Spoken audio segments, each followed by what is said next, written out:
Ko'rdingizmi?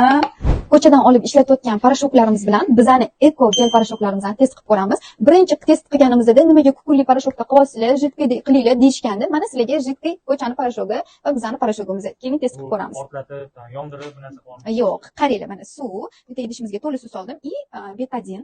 Chunki buni xuddi kir deb tasavvur qilinglar. Dog' ketishi qiyin bo'lgan dog'larimizdan mana.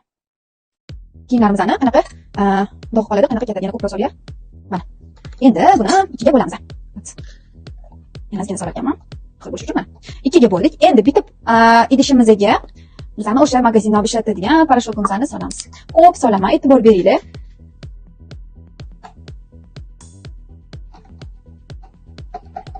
Mana soldim. Endi ikkinchisiga o'zimizning gel parashokimizni solaman. Va ikkiga вообще gap yo'q. Qarang, ozgina solaman, ko'p emas.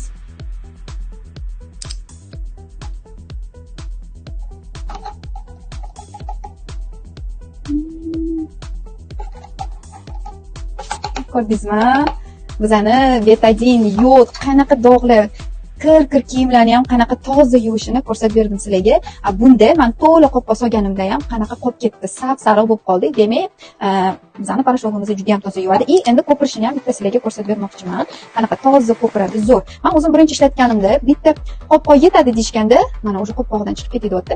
Ikkita to'la qopqa solib o'rgandim. Kir moshinam ko'pirib toshib ketdi. Haqiqatan qizlar bitta qopqog'i yetadi. Menga o'xshab ikkita qopqa solib o'rmanglar. Endi bu parashogimizni ham ko'pirtirib ko'ramiz. Mana ko'ryapsizmi? Ko'ryapsiz farqini. Ko'rdinglar?